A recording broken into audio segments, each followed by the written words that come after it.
Se você já ouviu alguma vez esse podcast, sabe que ele é sobre cultura de doação. Pró, não contra, né? E, portanto, nós somos a favor de todas as formas de doação e o impacto que elas geram no quadro social pelo mundo inteiro. E, portanto, a gente também é a favor de mecanismos legais, né, mudanças na legislação que favoreçam a doação. Só que, infelizmente, não é sempre isso que a gente vê, principalmente aqui no Brasil. Nem sempre a legislação caminha em favor da cultura de doação. Já se sabe que temos por aqui uma legislação super complexa e que ainda cria uma série de barreiras, tanto para quem quer doar como para as organizações do terceiro setor, desde tributos até uma enorme burocracia que às vezes parece que estimula para que as coisas não deem certo. Por isso tudo, não podemos deixar de frisar a importância da atuação do terceiro setor junto às nossas instituições e representantes políticos, por meio do advocacy. Só assim a gente consegue ser ouvido e fazer avançar questões importantes para o setor como um todo. Para você entender um pouco mais o que é advocacy, fique tranquilo e tranquila se você nunca ouviu falar nesse tema. A gente está aqui hoje para ensinar e aprender um tanto sobre isso. E para isso, a gente chamou a advogada Aline Viotto, especialista em advocacy com foco em terceiro setor, a área em que ela atuou por boa parte da sua carreira. Eu sou o Arthur Loubach. Eu sou a Roberta Faria. E o advocacy é o tema de hoje no Aqui se faz, aqui se doa.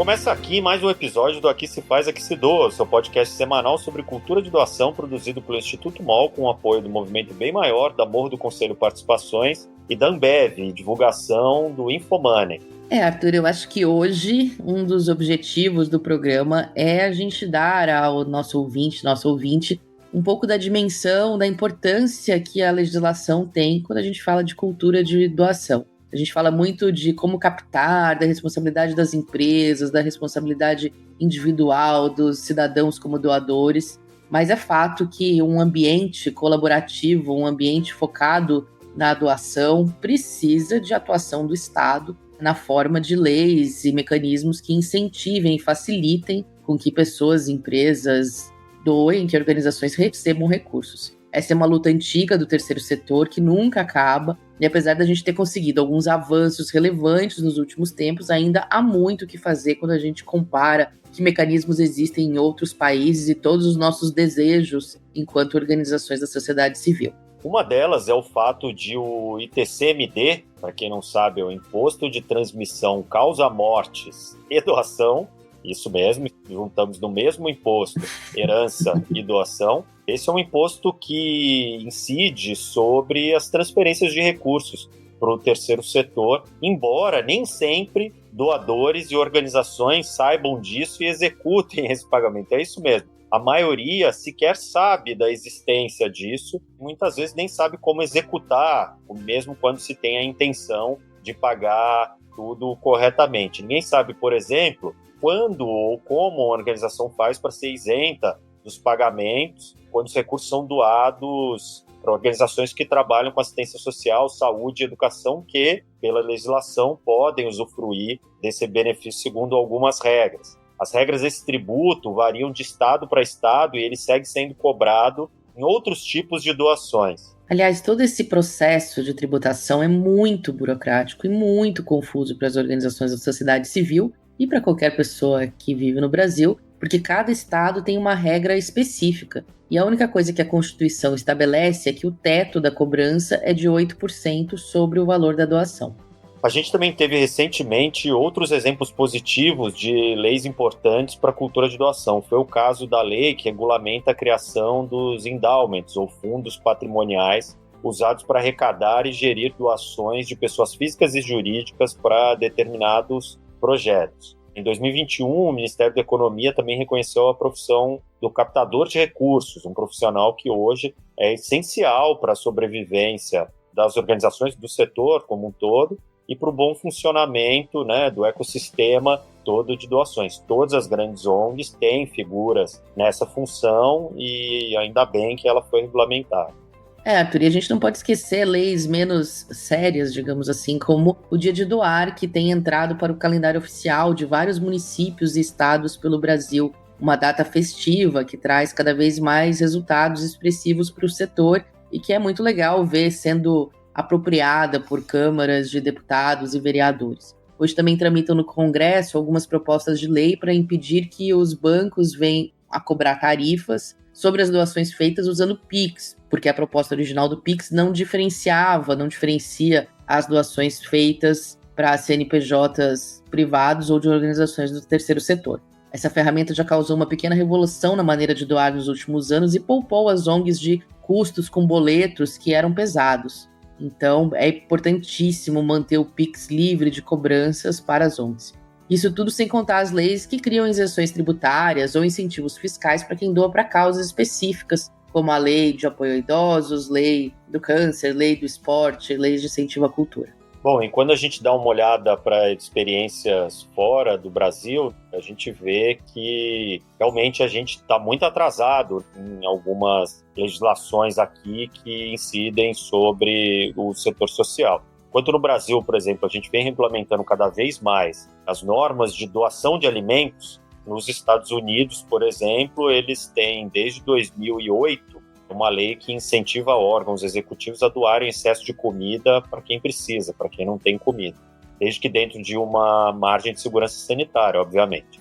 Uma outra questão curiosa foi uma mudança de lei na França, em 2017, sobre doação de órgãos. Se antes a pessoa precisava expressar um desejo de doar seus órgãos antes da morte, ela passou lá na França a ter que se manifestar contra isso num registro oficial para que a doação não aconteça após a morte. Nesse caso, a nossa lei já foi melhor e retrocedeu. E apesar de meio velhinho, os resultados do estudo global Rules to Give By, as regras para doação, de 2014, dão uma ideia do mapa da legislação sobre doações no mundo todo.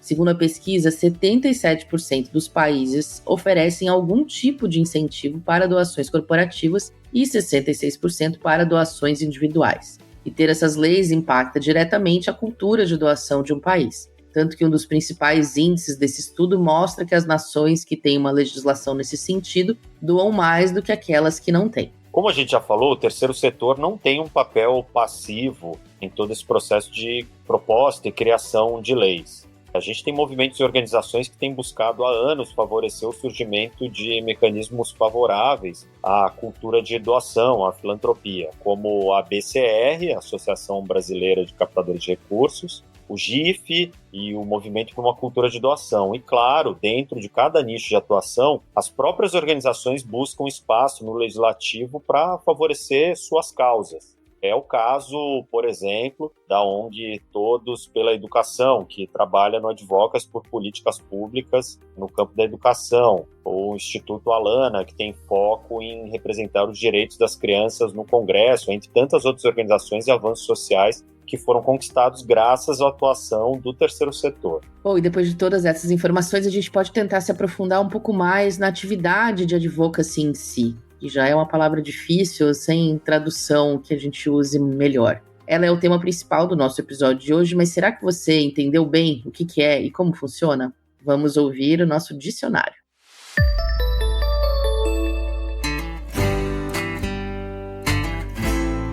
O glossário de hoje é meio gringo, hein, pessoal? Então segura minha mão e vamos lá.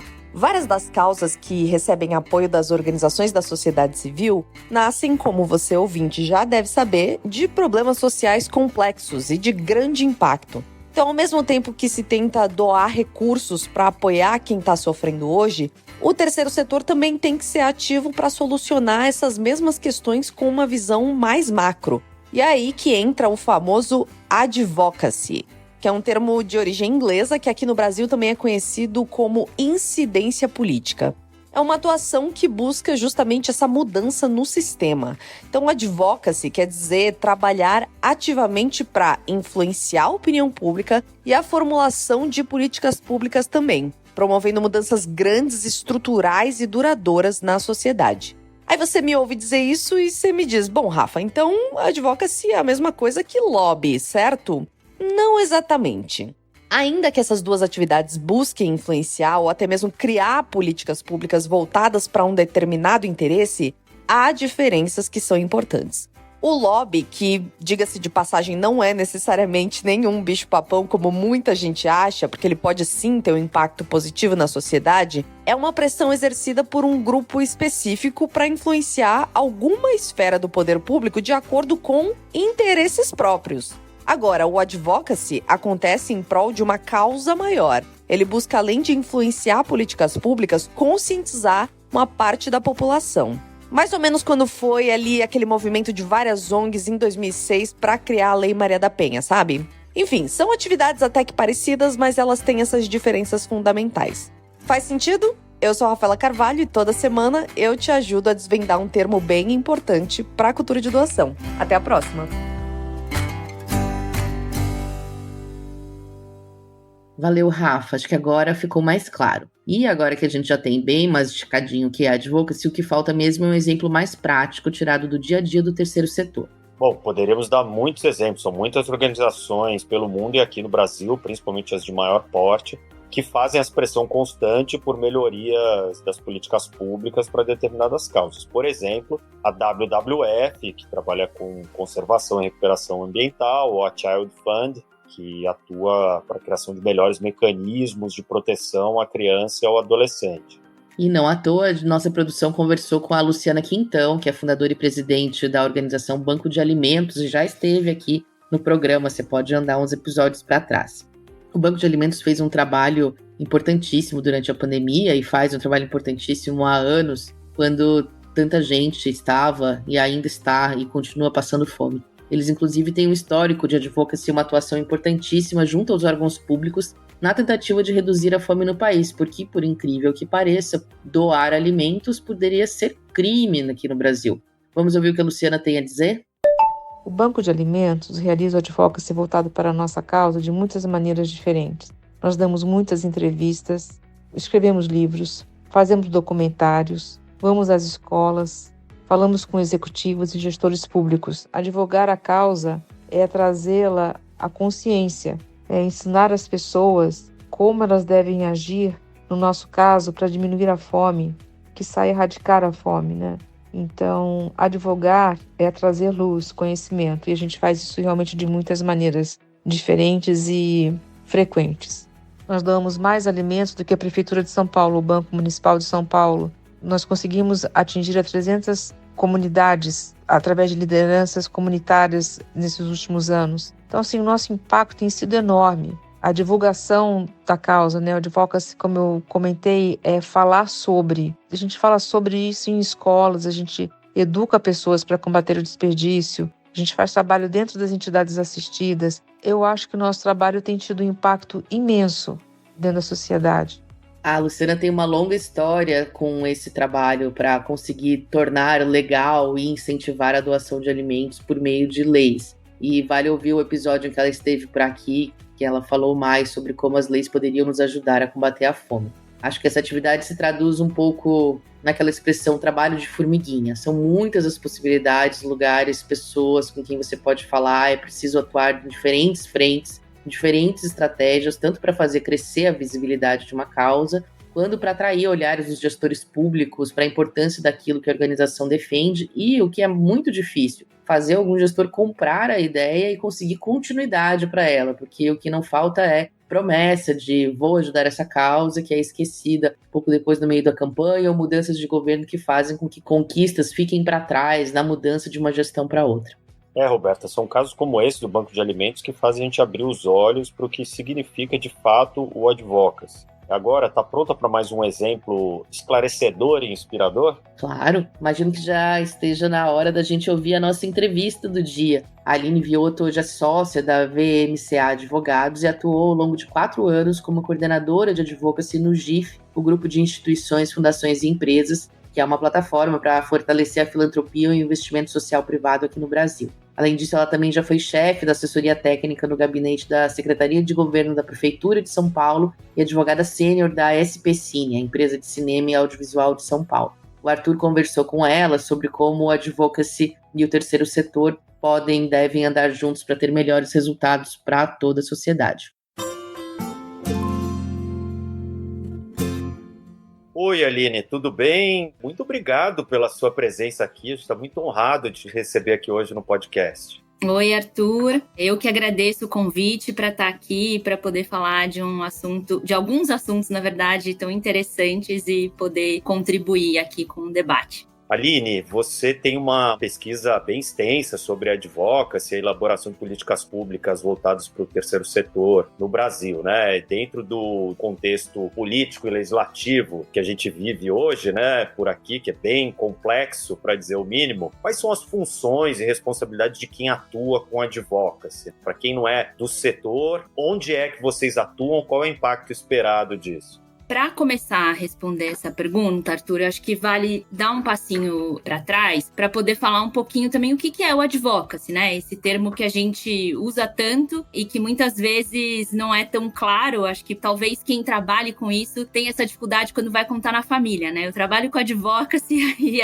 mas você faz exatamente o quê? E de fato, assim, acho que essa dificuldade também ela não é à toa, né? É um conceito que é utilizado de diferentes formas, que não tem uma definição específica. Eu vou aqui reconstruir, acho que tem 3 principais usos aí. Estou usando aqui uma reconstrução do guia que foi feito pelo Renato Morgado e pela Andrea Gozzetto, de tentar organizar o que quer dizer esse conceito de advocacy. Então, primeiro tem uma definição desse conceito de olhar ele como mais pela finalidade, que é justamente de pensar que o advocacy é promover mudanças em políticas públicas. Então, é de influenciar políticas públicas, de aprimorar políticas públicas, né, que está olhando justamente para o fim dele. Tem uma outra forma de conceituar aqui, que também está olhando para a finalidade, mas que olha para a finalidade de uma maneira um pouco mais ampla. O advocacy seria não só a mudança, a promoção de mudanças em políticas públicas, mas também promover mudanças, digamos que maiores, né, nos hábitos, nos comportamentos das pessoas, ampliar um pouquinho mais, que seria aqui a finalidade do próprio advocacy. E tem uma terceira definição que às vezes aparece, que é uma definição daí não olhando para a finalidade do advocacy, mas pelo que ele faz, pela atividade em si, como ações, né, enfim, seja aí passeatas ou incidência política mais direta, enfim, mais um conjunto de ações que seria aí o que definiria essa atividade. A gente não tem hoje uma definição disso no Brasil, ainda que, diferente de outros países que regulamentam essa atividade e daí acabam, digamos que, trazendo alguns contornos para o que seria essa atividade, né, quando a gente regulamenta. A gente não tem isso no Brasil, apesar da gente ter algumas propostas, né, alguns projetos de lei tramitando nessa tentativa de definir e regular, enfim, estabelecer alguns parâmetros aí para quem exerce essa atividade. Do ponto de vista do cidadão comum, ou pelo menos de quem não atua em políticas públicas, parece quase que impossível a gente interferir na criação de uma lei, ou mais ainda na mudança de uma cultura, que talvez seja até um sinal do quanto a nossa democracia engatinha ainda, né? Considerando sua experiência nessa área, você pode explicar um pouco a gente como que, na prática, esse impulsionamento é feito? Onde que vocês entram nessa cadeia para conseguir fazer as coisas andarem? Como a gente está tratando justamente do advocacy como um conjunto de ações que são ações estratégicas, definidas, orientadas, é importante ter clareza do que se quer e construir uma estratégia, né? Então, isso significa a gente tentar entender, assim, qual é a mudança que eu quero promover? Qual mudança na política pública eu quero tentar realizar? Quem é que deve promover essa mudança, né? Essa mudança, ela precisaria acontecer em qual âmbito, por exemplo? Então, eu quero propor uma mudança na legislação de trânsito, né? E aí isso significaria, então, atuar na minha cidade. Ou eu tô querendo propor alguma questão específica sobre segurança pública, isso significaria provavelmente alguma mudança em âmbito estadual. Ou não, tem uma ação judicial e eu queria trazer argumentos para poder complementar visões, né? Para a decisão aí do judiciário. Então, eu vou atuar no judiciário ao invés de ser, às vezes, no legislativo ou no executivo, enfim. Entender como fazer essa mudança e qual o prazo para se fazer essa mudança, né? Então, assim, tudo isso para dizer que é importante que, para ser mais efetiva, o advocacy e é importante que ele seja estratégico, bem pensado, bem orientado, né, bem organizado. Então, por exemplo, a partir do momento que você constrói a estratégia, você pode entender que, eu quero atuar produzindo dados e conhecimento sobre o assunto. Então, tem várias instituições aí que se dedicam a fazer isso, a produzir e difundir informação sobre temas, como a AGV, o SEBRAP, o Fórum Brasileiro de Segurança Pública, né, com várias estatísticas e análises sobre violência no Brasil. Então, essa é uma forma de atuar. Posso atuar tentando aqui produzir mais dados e conhecimento sobre o assunto. Não, tem uma outra forma. Eu posso atuar também, por exemplo, em parceria ou de forma colaborativa com o poder público, para tentar elaborar políticas públicas ou aprimorar, né, a execução de políticas públicas. Então, a gente também tem alguns exemplos de entidades que fazem isso, por exemplo, a Vetor Brasil, que apoia o poder público para desenvolver estratégias para atrair e selecionar profissionais do setor público. O Instituto Unibanco, por exemplo, é um instituto que atua também muitas vezes em cooperação com o poder público para melhorar a qualidade de ensino. Enfim, há várias possibilidades, vários exemplos, né, de entidades que atuam dessa forma em parceria e colaboração. Aline, você citou aí alguns casos de litigância coletiva e falou um pouquinho antes do caso do Greenpeace, que é conhecido pelas mobilizações há muito tempo. Você diria que tem algum tipo de causa que move mais ou tem um poder maior de mover as políticas públicas em prol de mudança, seja por mobilizar a população em prol desses movimentos, ou isso depende muito do noticiário ou de como que o caso está sendo conduzido, dos, eventualmente, parlamentares que se envolvem diretamente nisso e tal, ou dá para dizer que, por exemplo, trazendo aqui o Greenpeace e tal, tem algumas causas que são tratadas por esse meio há mais tempo, portanto o caminho já está mais aberto. Existe isso? Acho que tem diversos fatores que vão influenciar se uma causa tem uma receptividade maior ou menor a uma causa, né? Então, acho que tem o contexto político, se tiver acontecido, às vezes, algum caso que ganhou uma repercussão nacional maior, né? E que pode sensibilizar mais para uma determinada agenda. Acho que é difícil falar, assim, exatamente causas que teriam mais receptividade de forma contundente, mas, assim, talvez a gente pode olhar pelo espelho do que as organizações atuam e da capacidade de mobilizar doações também, né? Quem atua nas entidades muitas vezes sabe que tem causas que são mais fáceis da gente conseguir mobilizar recursos na sociedade como um todo, e eu tenderia a achar, daí aqui mas também eu diria que um achismo, que essas causas seriam mais fáceis de também mobilizar o próprio poder público, enfim, quem são esses tomadores de decisão, do que causas que a gente vê que a gente tem um pouco mais de dificuldade de encontrar doadores ou de encontrar pessoas que se sensibilizem. Então, vou dar talvez 2 exemplos de cada lado, né? Tipo, a educação, por exemplo, é uma causa sempre um pouco mais fácil de mobilizar. E uma outra causa que eu já ouvi muitas vezes as entidades que atuam falar que tem muita dificuldade é quem está trabalhando, por exemplo, com menor infrator. É um assunto que tem mais dificuldade das pessoas se mobilizarem e doarem. Então, talvez essas causas possam ser causas que teriam diferentes recepções aí pelos agentes que estão tomando decisões.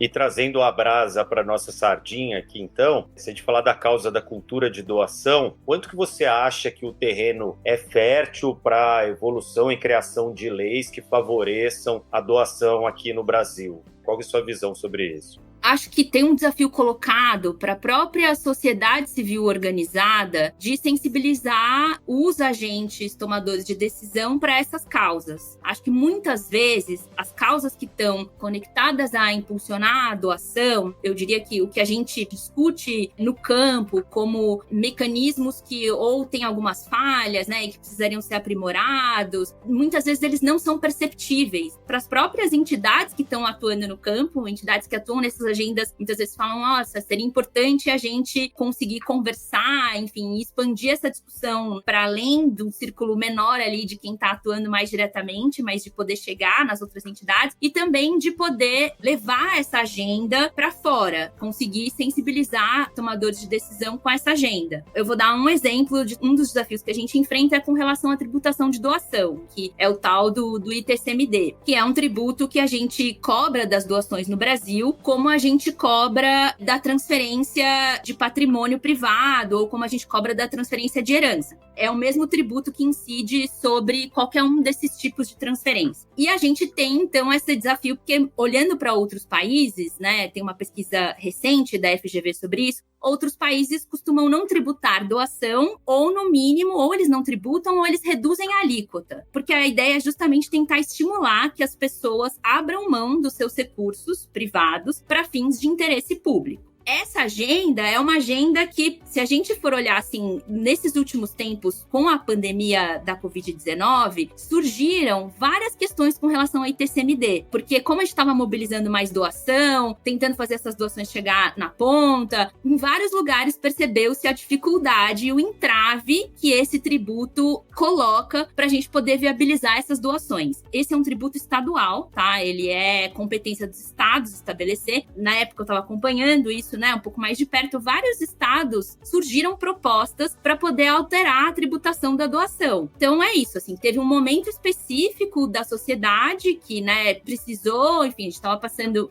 ainda estamos, né, passando por isso, num outro momento, mas enfim, a gente, com todas as dificuldades colocadas por conta da pandemia, começamos a mobilizar mais doações, ficou mais evidente uma dificuldade que estava colocada e aí isso acabou mobilizando para surgir aí novos projetos de lei ou novas regulamentações para tentar facilitar. Mas acho que não é uma agenda, muitas vezes elas não são agendas tão fáceis de sensibilizar, mas acho que também compete à própria sociedade civil organizada de ter capacidade de convencer a sociedade, mas também os tomadores de decisão sobre a importância dessas agendas. Bom, Aline, só tenho a agradecer, enfim, as portas estão abertas aqui para novos papos lá na frente, a gente pode fazer um programa especificamente sobre o ITCMD, quem sabe, fica aqui a sugestão. E agora a gente vai passar para convidar a Aline para passar das políticas públicas para a política pessoal, na rodada relâmpago.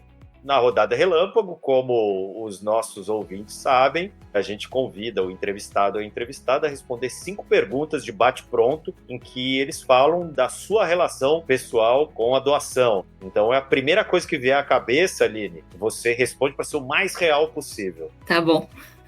Então vamos lá. Primeira pergunta, qual foi a sua doação mais recente? Olha, a doação mais recente também tem a ver com o universo aí com quem eu tenho mais próximo, né? Eu sou advogada, então, e formada pela Faculdade de Direito da Universidade de São Paulo, e por isso tenho apoiado o projeto, a gente chama carinhosamente de PPDA, que é o projeto de promoção à dedicação acadêmica, que visa oferecer auxílio, né, financeiro para estudantes que estão na graduação, para que eles possam se dedicar integralmente à graduação e não precisem já, desde o início da faculdade, irem trabalhar, ou enfim, né? Até por conta do processo de abertura da universidade, né? A diferentes perfis, a diferentes níveis socioeconômicos, isso também traz uma diversidade, mas muitas vezes também traz uma dificuldade de como garantir que essas pessoas fiquem na universidade e possam ter tempo para poder estudar, né? E essa é justamente a ideia do projeto. Fantástico, não conhecia. Aline, qual a sua causa do coração? Acho que redução de desigualdades, e isso pode acontecer de diversas formas, mas acho que essa é a principal causa. A próxima é fácil para você. O que você doa que não é dinheiro? Tempo.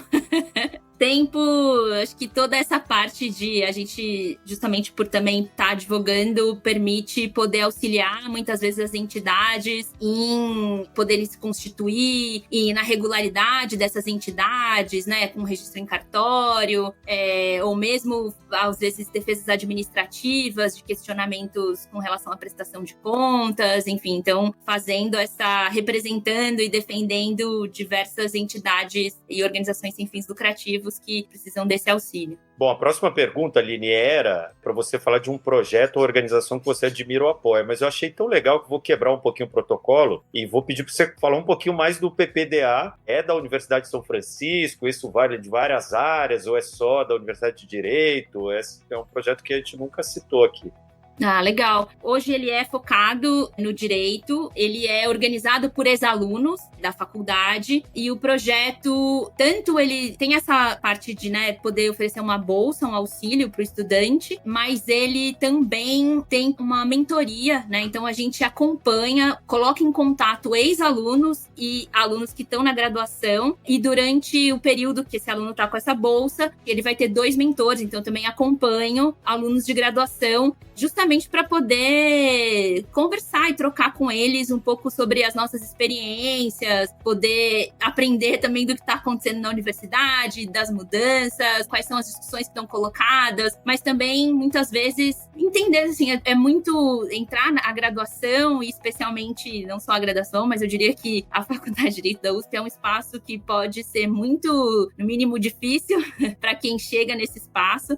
E acho que tentar ter pessoas para poder auxiliar em como trilhar esse caminho e poder trocar, especialmente, essas experiências. Claro que a experiência vai ser de cada um, mas é muito relevante. Então, tem essa dimensão das mentorias. E também tem uma dimensão, o projeto tem aulas de inglês também para os alunos, porque muitas vezes essa é um desafio com alunos cotistas que querem aprimorar o seu inglês, então também o projeto tem aulas de inglês. E em alguns casos a gente também, nos últimos tempos, começou a tentar viabilizar aí, até por conta das dificuldades que a pandemia colocou, então doação de equipamentos para que todo mundo pudesse estar cursando a graduação com condições melhores, então computador, enfim, tentar viabilizar aí equipamentos para as pessoas. Maravilhoso. E a última pergunta, Aline, tá fácil. Você já convenceu alguém a doar? E se você convenceu, qual que é o seu primeiro argumento, aquele que é matador? Assim, acho que talvez o processo de convencimento, ele também é um processo de escuta, Então, acho que tentar entender o que pode ser uma causa que sensibilize aquela pessoa, para poder indicar aquela causa que vai ser mais adequada ali para aquela pessoa, acho que seria isso, E acho que talvez seja menos um argumento matador, mas mais a capacidade de escuta para poder encontrar o que pode encaixar melhor ali, Eu diria que o seu argumento matador é a informação, assim, porque o PPDA você já me convenceu, eu vou doar já saindo daqui, nem sou do direito. Aline, muito obrigado, foi incrível. E de verdade, vamos ver se a gente faz um episódio aí mais pra frente pra gente falar mais algumas coisas, que esse tema nos interessa muito, A interface entre as mobilizações e o advocacy, Como tornar vontades em projetos, em estratégia, em interferências de fato, nos interessa muito. Não, eu tô à disposição e agradeço demais também o convite para estar aqui com vocês. Obrigada. Arthur, uma das coisas que a gente aprendeu hoje certamente é que para conseguir fazer mudanças e mobilizar pessoas em torno de uma causa, saber explicar e, de certa forma, vender essa causa é essencial, Com certeza, Roberto. E esse seu comentário tem tudo a ver com a nossa colunista, Duda Schneider, que é a nossa especialista em marketing relacionado à causa, e o merchan do nosso tipo aqui no programa, o de produtos que revertem renda para o terceiro setor. Vamos ouvir que dica que a Duda trouxe hoje no Merchan do Bem?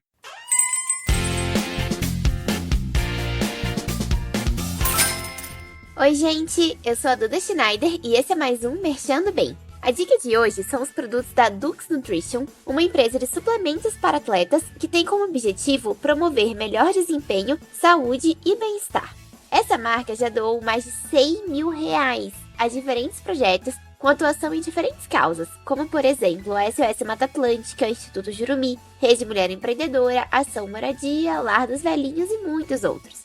A doação acontece a cada compra realizada no site da empresa. No checkout, na hora de finalizar a compra, você escolhe entre 2 organizações sociais sugeridas por eles, que destinam R$1 da venda à instituição. Todas as doações são auditadas pela Pollen, que promove a conexão entre empresas e causas sociais, e mantém uma página de transparência atualizada com frequência para que o público possa acompanhar quanto é doado e quais são as instituições beneficiadas. Muito legal, né? Para conhecer o programa, acesse www.duxnutrition.com. Espero que tenha gostado e até a próxima!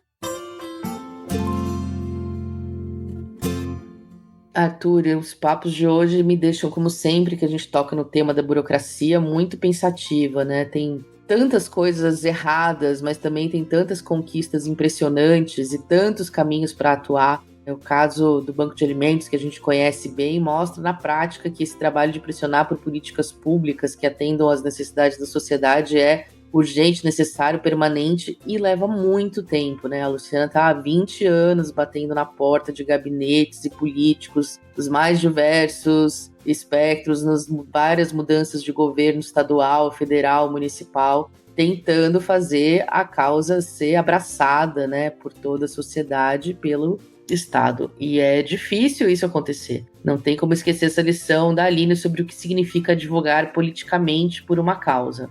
Roberta, lembra a época em que a gente não vivia nas trevas? Então... Espero que a gente esteja perto do fim, Arthur. Também. Mas naquela época, a grande discussão que a gente tinha de política, entre amigos, nas salas de aula, no terceiro setor ou nas empresas, tudo era quanto que cada um achava que o Estado deveria interferir na vida pública, né? Então era mais Estado, menos Estado, e basicamente seu posicionamento político era para um partido ou para outro. Se você era mais liberal, menos liberal, se tinha que ter mais Estado, se tinha que ter menos Estado. Naquela época a gente achava que era terrível, né, essa discussão. A gente considerava que a democracia era algo óbvio. Mas, enfim, nessa época eu acho que a gente discutia melhores caminhos para o nosso país e era muito saudável. Eu acho que tem uma coisa que os dois lados sempre concordaram, ou os vários lados envolvidos sempre concordaram, é que o Estado tem que jogar a favor da sociedade. Então, na pior das hipóteses, o Estado tem que não atrapalhar boas iniciativas. Esse assunto pede uma cerveja e uma mesa de bar. Cara, a gente faz esse trabalho no terceiro setor de correr por fora do Estado e na iniciativa privada, adotando problemas que estão aí sem donos, mas que são de todo mundo, para tentar resolver as coisas, mudar o mundo, etc. Mas a grande verdade é que para mudar o sistema, você precisa ou derrubar o sistema ou estar dentro dele para mudar as regras em que ele funciona. E então não dá para a gente...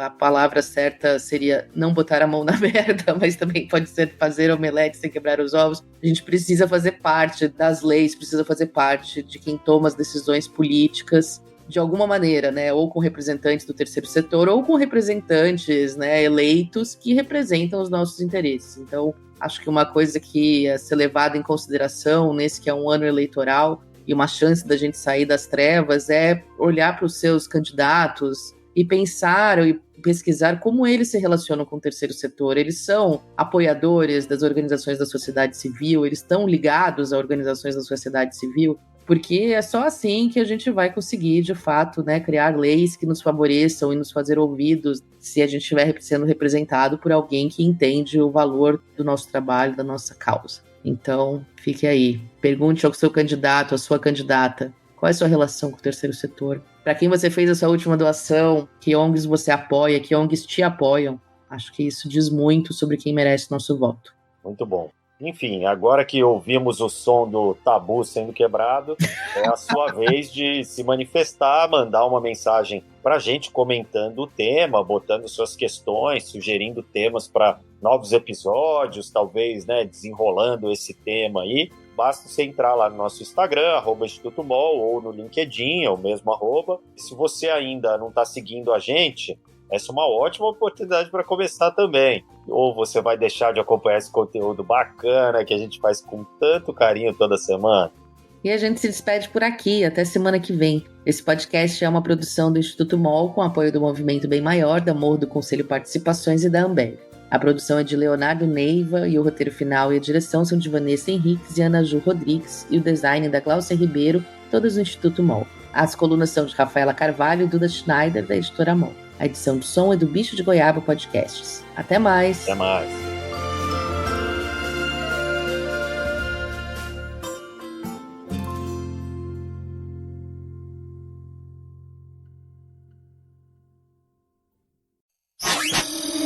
Essa é uma produção do Bicho de Goiaba.